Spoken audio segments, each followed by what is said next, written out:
جی ناظرین، میں ہوں اسلم خان اور آپ دیکھ رہے ہیں CNBC سٹی نیوز۔ اس وقت میرے ساتھ پاکستان پیپلز پارٹی سے تعلق رکھنے والے جیلے نعیم ایوان صاحب، جو کہ بخوبی ان کو آپ لوگ جانتے ہیں کیونکہ میڈیا کو بھی یہ دیکھتے ہیں وہاں پہ، تو آج میرے ساتھ موجود ہیں۔ تو میں پوچھتا ہوں کہ کووڈ کے حوالے سے جو آج کل مسئلے چل رہے ہیں تو کیا کہیں گے نعیم صاحب؟ السلام علیکم۔ وعلیکم السلام۔ نہیں بھائی، کیا کہیں گے؟ ابھی اس سے پہلے بھی ابھی 18 مہینے بند رہا، پھر ابھی ہو گیا، اب آگے کیا لائے عمل آپ لوگوں کو طے کیا، کیا کریں؟ دیکھیں، نگانی آفات ہوں چاہے عالمی وبائیں دنیا کے اندر آتی ہیں اور ختم بھی ہو جاتی ہیں۔ اب لازمی سی بات ہے، اللہ نے وعدہ کیا تھا قیامت سے پہلے میں توبہ کے دروازے بند کروں گا۔ آج اسی کا تسلسل ہے کہ قیامت نزدیک ہے اور یہ توبہ کے دروازے ہیں۔ پچھلے سال آپ نے دیکھا کہ امام بارگاہیں بند تھے، پھر مسجد نبوی بند تھی، خانہ کعبہ بند تھا، اسی طریقے چرچز بند تھے، مندر بند تھے۔ تو یہ وہ توبہ کے دروازے جو بند ہونے کی طرف جو ہے وہ چل رہے ہیں۔ پھر سیکنڈلی بات یہ رہی کہ WHO نے جو احتیاطی تدابیر دی ہیں اور جس پر ہم احتیاطی تدابیر کے اوپر عمل کر رہے ہیں، اور کوشش ہماری یہ ہے کہ لوگوں کا نقصان کم ہو، وسائل کم ہیں اور مسائل زیادہ ہیں اس وقت۔ لیکن ابھی بھائی ایک چیز آپ لوگوں نے لاگو کی ہے کہ اسکولوں میں جو 9 کلاس کے بچے ہیں ان کے بھی لگانا شروع کر دیا، جبکہ دنیا میں ایسے کئی ملک ہیں، اگر گوگل کریں گے تو وہ اپنی مرضی، ان کی مرضی ہے تو لگوا رہے ہیں، نہیں ہے تو نہیں لگوا رہے ہیں، اور آپ ذمہ داری بھی نہیں لے رہے ہیں۔ ایک پیپر آپ نے جاری کیا، اس پہ سائن بھی کروا رہے ہیں ماں باپ کے، تو اگر کچھ بچے کو ہوگا تو اس کا ذمہ دار کون ہوگا؟ کیا کہیں گے؟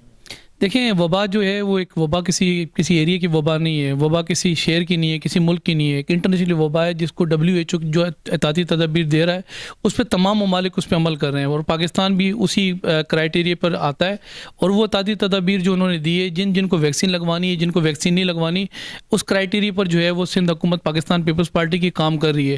اب ہوتا یہ ہے کہ دیکھیں، بہت ساری چیزیں ہم یہاں جب نرمی کرتے ہیں تو نرمی کے اندر ہمیں جو ہے وہ ریئیکشن وہ نہیں آتا، لیکن تھوڑا سا گرمی کرتے ہیں تو ریئیکشن آؤٹ پٹ آنا شروع ہو جاتا ہے۔ ہمیں دیکھیں یہاں پر جو ہمیں یہاں میں جو ادوات چاہیے تھیں، جو اس میں ویکسینیشن چاہیے تھی، ویکسینیشن کے لیے ہم نے ویکسین سینٹر بنائے تھے۔ تقریباً ہم چاہ رہے تھے کہ 26 جو ہے وہ ویکسین سینٹر بن جائیں، لیکن جو ہماری ویکسین دی گئی فرسٹ کے اندر ہمیں 5 لاکھ دی گئی، پھر 10 لاکھ دی گئی، اور یہاں اب کراچی کی بات کریں تو کراچی کا بھی کیونکہ حلقہ بندیاں ہونے جا رہی ہیں، پھر حلقہ بندیوں کے ساتھ مردم شماری کی بھی ایکچوئل جو ہے وہ فگر جو ہے وہ کلیئر نہیں ہے۔ تو یہاں ہمیں جو دی گئی 22 لاکھ جو ہے وہ تقریباً جو ہے وہ ویکسین دی گئی، اور ہم جس کرائٹیریا پہ چاہ رہے تھے، جس تیزی سے چاہ رہے تھے، اس پہ اتنا کام نہیں ہو سکا۔ اب بچوں کی اگر میں بات کروں، کیونکہ کرونا تو ہے، بچوں کو بھی اس کا افیکٹ آتا ہے۔ ابھی بھی آپ چلے جائیں اس وقت آغا خان کے اندر، وہاں آپ کو بیڈ نہیں ملے گا، ضیاء الدین کے اندر بیڈ نہیں ملے گا، لیاقت نیشنل میں بیڈ نہیں ملے گا۔ اب ایسے حالات کے اندر جو مریض اس وقت اسپتالوں میں جا رہے ہیں، ہم کوشش کر رہے ہیں کہ اسپتالوں میں اگر گنجائش بنے تو ٹھیک ہے، ورنہ گھر میں ہی لوگ اپنے آپ کو کوارنٹین کر رہے ہیں، آئسولیٹ گھر کے اندر ہی کر رہے ہیں۔ تو اب اللہ نہ کرے یہ بچے جو ہے وہ، کیونکہ ان کا امیونٹی سسٹم کمزور ہوتا ہے، وہ اس کو افیکٹ ان کے اوپر آئے، تو ایسا ہے اللہ کے شکر، ہم کوشش پوری کر رہے ہیں کہ کسی طریقے سے وہ وبا بچوں کے اندر جو ہے وہ نہ ڈیلیور ہو۔ میں علاقوں میں جاتا ہوں، لوگوں سے پوچھتا ہوں کہ لوگ کہتے ہیں کہ سندھ گورنمنٹ یا وفاق گورنمنٹ اس پہ توجہ اتنا کیوں دے رہی ہے کہ یا تو پولیو ہو گیا یا ویکسین ہو گیا، اور لوگ تڑپ تڑپ کے مارکیٹوں اس میں اسپتالوں مر رہے ہیں؟ دیکھیں، جن ممالک کے اندر یہ وبا پھیلی ہے اور بڑے دھڑکے سے پھیلی ہے، دور نہ جائیں آپ، انڈیا میں، آپ کا نیبر ملک ہے، انڈیا کے اندر آپ نے صورتحال دیکھ لی کہ وہاں جب بگڑ گئی تو ان کو سنبھالنے کے لیے کوئی نہ کوئی آگے تھا نہ کوئی پیچھے تھا، سارے وسائل استعمال کر لیے۔ آپ نے اٹلی کی صورتحال دیکھ لی، چائنا کے اندر یہ وبا پھیلی تھی وہاں کی صورتحال دیکھ لی، دیگر ممالک میں جہاں وبا پھیل گئی تھی اور برے طریقے سے پھیل گئی تھی۔ اس لیے ریاست کا کام ہوتا ہے کہ وہاں جو لوگ رہتے ہیں اس کو فیسلیٹ دینا، ان کو فیسلیٹ کرنا، ان کی جان و مان کی جو ذمہ داری ہوتی ہے وہ ریاست کا کام ہوتا ہے، اور ریاست اپنی ذمہ داری ادا کرتی ہے، چاہے وہ وفاق ہو، چاہے وہ جو ہے وہ کوئی صوبہ ہو۔ تو ہم کوشش یہ کر رہے ہیں کہ میں نے کہا کہ مسائل 7 اور بھی ہیں، ہم تو لازمی سندھ کے اندر بیٹھے ہوئے ہیں۔ سندھ میں تو ہم نے 1 سال میں 3 چیزوں کو فیس کیا ہے۔ ہم نے ٹڈی دل سے ہم نے فیس کیا، ٹڈی دل کے اندر ہمارا جو کسان تھا، ہمارا آری تھا، اس کا اربوں روپے کا نقصان ہو گیا، ہم اس سے نکلے نہیں۔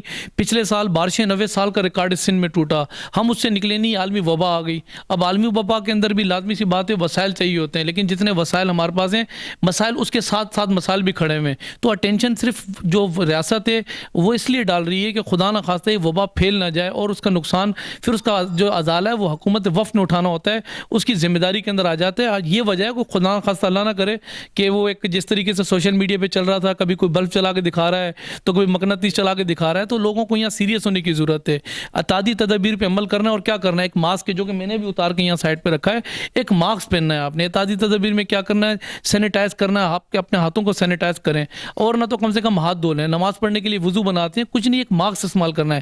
آج اگر آپ یہ ماسک نہیں استعمال کریں گے تو یقین کریں میرے ساتھ اسپتال میں جائیں، لوگوں نے وینٹیلیٹر کے اوپر جو ماسک پہنے ہوئے نا، تو خدا نہ خواستہ اس ماسک کو چھوڑ کر اس ماسک کی طرف نہ جانا پڑ جائے. اچھا، اب اگر آپ کی جو حکومت ہے آپ لوگوں کی، کہیں اب یہ تو نہیں کہ اب آگے لگانے کی ارادہ ہے، اور اگر آگے لگائیں گے تو لوگ تو مر چکے ہیں بالکل، تو وہ کہاں جائیں گے، کس کے آگے فریاد کریں گے؟ ان کے لیے کھانے کی نہیں ہوگا، کچھ نہیں، تو وہ کس کے آگے کہاں جائیں گے؟ اس کے لیے کوئی آپ نے لائے عمل تیار کیا لگانے کی بات؟ مزید دوبارہ لاک ڈاؤن لگانے کی؟ اچھا، لاک ڈاؤن کی بات کر رہے ہیں. دیکھیں لاک ڈاؤن کے اندر جو ہم نے طریقہ کار طے کیا تھا، جہاں سے وبا پھیلی تھی نا، جس ملک سے وبا آئی تھی، تو وہاں 3 کرائٹیریا پہ کام ہوا تھا. پہلا کرائٹیریا وبا کے لیے انہوں نے کوشش کی جو ہے وہ آئسولیشن سینٹر تیار کریں اور ٹیسٹنگ کٹس تیار کریں، اور تیسرا مرحلہ یہ تھا کہ وہ لاک ڈاؤن کی طرف جائیں. اور آج وہ چائنا نکلا باہر، چائنا نکل گیا. اب تو آپ نے شروع کر دیا نا کہ ہم ویکسین لگانا شروع کر رہے ہیں، تو اب تو ارادہ نہیں لگایا لاک ڈاؤن لگانے کی؟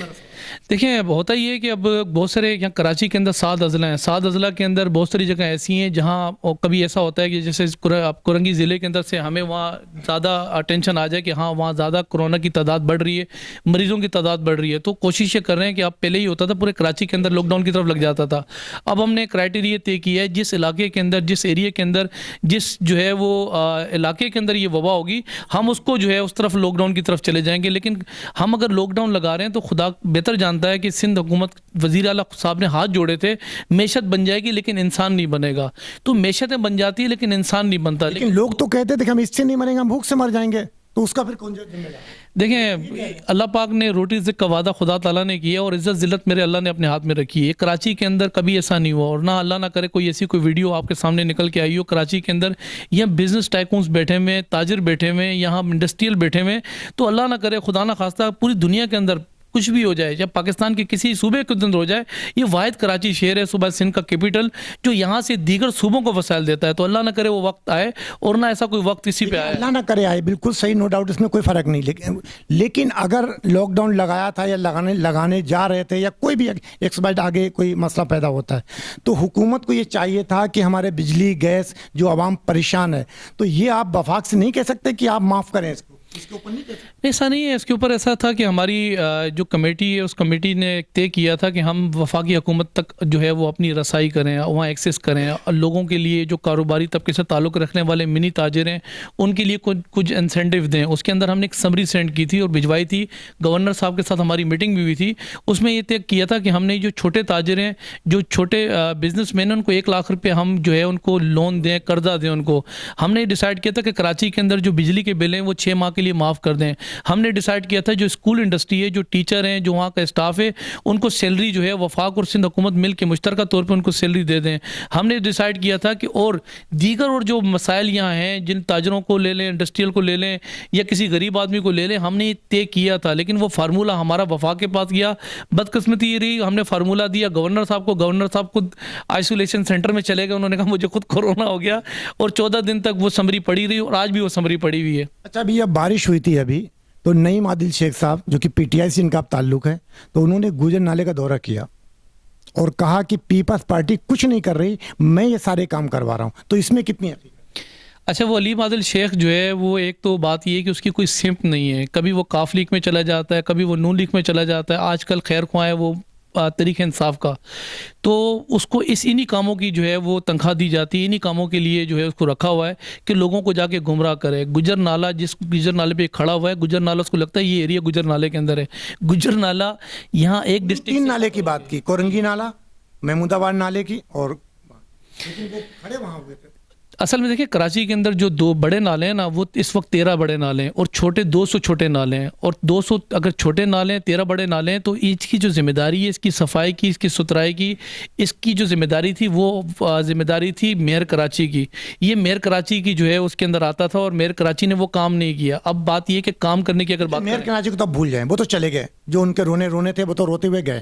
انہوں نے ہمیشہ کہا کہ ہمیں فنڈ نہیں دیا جا رہا. لیکن اب تو آپ کی سب مائی باپ آپ ہیں، تو عوام کہاں جائے گی؟ تو سر آپ تو ابھی آپ کو کام بھی نظر آ رہا ہے نا, آپ تو چھوٹے نالے بھی نظر آ رہے ہیں. آپ تو آپ نے دیکھا کہ بارش ہوئی آج سے 2-3 دن پہلے, اور کیا ہوا 4-6 گھنٹے کے اندر کراچی کے تمام روڈ کلیئر ہو گئے. وہ اسی کل تسلسل ہے جو ہم نے پچھلے 6 ماہ سے ورکنگ اس پہ کی ہے, چاہے وہ چھوٹے نالے ہوں چاہے وہ بڑے نالے ہوں. ہم لوگ ہمیشہ جو ہے وہ اگر پولیٹکس کرتے ہیں تو خدمت کی پولیٹکس پہ ہم یقین رکھتے ہیں, پارلیمنٹ کی بالادستی اور رول آف لا پہ ہم یقین رکھتے ہیں. یہ جو جس قسم کے لوگ ہمیں یہاں ملے ہیں, BRD دماغ کے جو یہ مسلط ہوئے ہیں کراچی کے اندر, ان کے پاس کام کچھ بھی نہیں ہے کرنے کے لیے, ان کو دکھانے کے لیے ان کے پاس کچھ بھی نہیں ہے. یہ ہر اس جگہ پہ تنقید کرتے ہیں جہاں ہم کہتے ہیں تنقید برا اصلاح کریں مل کے تو اچھی بات ہے. ایک ادارہ ہم ایک بنا, اس ادارے میں طے ہوا کہ ہم لوگ گجر نالے پہ مشترکہ طور پہ سندھ گورنمنٹ اور وفاقی گورنمنٹ جو ہے وہ مل کے کام کرے گی. جیسے گرین لائن کا منصوبہ ہے اس پہ مشترکہ طور پہ ہم کام کریں گے, K4 کا منصوبہ ہے مشترکہ طور پہ کام کریں گے. لیکن بات یہ حقائق نہیں بتاتے, گمراہ کرتے ہیں. تو کہنے میں بہت لمبی ہو جائے گی. میرا آخری سوال یہ ہے کہ آپ بھی اسی کراچی میں رہتے ہیں, آپ سرجانی سے لے کے ٹاور تک اگر آتے ہیں تو آپ نے دیکھا ہوگا 4 کے چورنگی ہے, سرجانی ہے اور مختلف وہاں پہ جگہ ہیں. وہ اس کا وہ حشر ہے کہ وہاں سے پیدل نہیں نکل سکتا بندہ. تو آپ کی کوشش ہے کہ وہ کیا بنوائیں گے, کب تک بنوائیں گے؟ دیکھیں یہ مسائل 35 سال کے مسائل ہیں. اس مسائل کا جو ذمہ دار ہے وہ میئر کراچی ہے. اگر پیچھے جائیں نا بیک کے اوپر تو پیچھے 1970. لیکن اگر یہ بات کریں گے تو وہ آپ کے ساتھ رہیں مسلسل. دیکھیں میں ابھی اسی کو کلیئر کرتا ہوں. بات یہ کہ یہاں جو ہمارا بلدیاتی ایک 2013 پاس ہوا تھا, بلدیاتی ایک 2013 تمام جماعتوں کو مشترکہ ایک میمورینڈم تھا جو APC بلا کے سائن ہوا تھا. یہ طے شدہ فارمولہ تھا کہ بلدیاتی جو کام ہوگا وہ میئر کراچی کے انڈر کام جائے گا, اور جو کام تھے چاہے وہ روڈوں کی صفائی ہو, چاہے اسٹریٹ لائٹس ہوں, چاہے وہ کچرا اٹھانا ہو, چاہے یہ چھوٹے بڑے نالوں کی صفائی ہو, چاہے یہ بچوں کے جو پارک ہوتے ہیں, میدانات ہوتے ہیں, اور اسی طریقے سے بڑے 3 اسپتال ہو گئے, قبرستان ہو گئے, ایک نہیں 28 جو ہے وہ محکمے جو ہے وہ میئر کراچی کے پاس تھا. پر اس نے اپنا ٹائم پورا کیا اور آخر میں پیپر جو ہے وہ لہراتا ہوا چلا گیا کہ مجھے اختیارات نہیں ملے. ہوتا یہ کہ میں آپ کو بتاؤں ہمارا کام تھا وسائل دینا جو کہ فنڈ کی شکل میں تھا. ان کا اپنا جو بانی رہا ہے کبھی فاروق ستار بقول اس کے کہ ان کو اتنا روپے کا فنڈ ملا, کبھی مجھے بھی انہوں نے آڈٹ نہیں دیا. میں نے آڈٹ مانگا تو آج میں یہاں کھڑا ہوں. تو یہ کبھی نہ کسی کو آڈٹ دیتے تھے. اور میں آپ کو بتاؤں یہ تو وہ تھے جو ان کے پاس طے شدہ فارمولہ تھا. ایک ہفتہ پہلے ریمبو سینٹر پہ عامر خان صاحب نے, میں نے ان سے سوال کیا تو انہوں نے یہی کہا کہ ہمیں تو دیے نہیں گیا, کہ ہمیں اتنے پیسے دیے جاتے کہ ہمیں تنخواہیں بھی مشکل ہوتی. تو وہ کیا کرتے تھے؟ دیکھیں ہم نے کمپلیٹ ڈیٹیل آڈٹ کے ساتھ جو ہے وہ رکھ دی تھی, اور اس میں ہم نے جو چیزیں ان سے ڈیمانڈ کی تھی, جو چیزیں ہم نے ان سے مانگی تھی, ہمارے پاس سب چیزیں موجود ہیں, چاہے وہ پے آرڈر کی شکل میں ہو, چاہے چیک کی شکل میں ہو. جو ان کو چاہیے تھا ہم نے ان کو دیا. میں تو عرض یہ کر رہا ہوں نا کہ 5 سال اگر پورا انجوائے کیا اور 5 سال کے بعد کیا مجھے اختیارات نہیں ملے, تو 5 سال پہلے یہ بات کیوں نہیں کی, اس سے پہلے یہ بات کیوں نہیں کی کہ مجھے اختیارات نہیں دیے جا رہے. اختیارات سب ان کے پاس تھا. بات یہ ہے کہ یہاں سے پہلے یہ ہوتا تھا کہ یہاں 90 کا جو بات یہ کہ کچن ہے نا وہ بھی SBC جہاں سے چلاتا تھا. تو ان کے پاس جو کام کرنے کے جو طریقہ کار تھے تو فارمولہ ان کے پاس نہیں تھا. بہرحال وہ اب الیکٹ ہو کر آ جاتے تھے یا کلاشن کوف کر کے سلیکٹ ہو کر ہی آ جاتے. تو نیت ہوتی ہے کام کے اوپر. آج کام کیوں ہو رہا ہے, آج اسٹریٹ لائٹس کیوں دوبارہ جو ہے وہ لگ گئی ہیں, آج روڈ کیوں کہ صاف ہونا شروع ہو گئے ہیں, آج پارک کیوں دوبارہ اپنی جگہ بننا شروع ہو گئے ہیں, آج نالے کیوں صفائی اپنی جگہ صفائیاں ہو رہی ہیں. صرف بات یہ ہے کہ یہاں پوائنٹ اسکورنگ کے لیے ان کو بٹھائیں, اور بات یہ ہے کہ کام کرنے کی بات کریں تو ہمیں اختیارات نہیں ملے. جو اختیارات ان کے پاس تھے وہ اختیارات جب ہم نے استعمال کیے, میں ابھی آپ کو بتاؤں ہم اختیارات میں انٹرفیئرنس نہیں کرتے. بلدیاتی 2013 جو پاس ہوا ہم نے کچھ انٹرفیئرنس کی کوشش کی. اب دور نہ جائیں, یہ شہید ملت والا انڈر بائی پاس جو ہمارا کام نہیں تھا, جب ہم نے بنایا تو اس کے اوپر بھی ہمارے پہ تنقید ہو گئی. حالانکہ وہ منصوبہ 84 ارب روپے کا تھا, ہم نے 53 ارب روپے پہ کمپلیٹ کر کے دیا. وہ 9 مہینے کا منصوبہ تھا, ہم نے 7 مہینے میں کمپلیٹ کر کے دیا. پھر کرنگی کے اندر جو انڈر بائی پاس بنا کے دیے, جو ہم نے کو بریجز بنا کے دیے, اس پر بات یہ کہ سپریم کورٹ کے اندر گئے. پھر جب ان کو کچھ نظر نہیں آتا, پھر کہتے ہیں پوری قوم کو جو ہے وہ دیوار سے لگائی جا رہی ہے. سندھ حکومت جو پیپلز پارٹی کی حکومت ہے, پوری قوم کو ہمیں دیوار سے لگا رہے ہیں. تو نہ انہوں نے کام کرنا ہے, نہ ان کے ان کے پاس کوئی فارمولہ ہے. صرف تنقید برائے, ہم کہتے ہیں تنقید نہیں, تنقید برائے اصلاح ہونی چاہیے. آئے مل کے کام کریں. کراچی آپ کا بھی, ہمارا کراچی بھی, کراچی ہب ہے. مل کے کام کریں گے تو میرا خیال ہے کراچی ترقی کرے گا. نہیں تو ورنہ پھر یہ دیکھ لیں جب سے کراچی بنا ہے جن کے ہاتھوں میں تھا, یہاں پھر وہ آپ دیکھ لیں کراچی والے باشعور ہیں, سمجھتے ہیں سب چیزوں کو. جی ناظرین, یہ تھے نعیم ایوان جن کا تعلق تھا پاکستان پیپلز پارٹی سے, اور آپ نے بڑی خوبصورت گفتگو سنی. انہوں نے واضح کہا کہ آئیں مل کر بیٹھیں, یہ پاکستان اور کراچی ہمارا سب کا ہے, ہم مل کر کام کریں. انشاءاللہ کل کسی اور نئے مہمان کے ساتھ آپ سے ملاقات ہوگی. جب تک کے لیے اللہ حافظ. پاکستان زندہ باد. اس ویڈیو کو لائک کریں, ہمارے چینل کو سبسکرائب کر بیل آئیکن ضرور پریس کریں. ہماری نیو ویڈیو سب سے پہلے دیکھیں.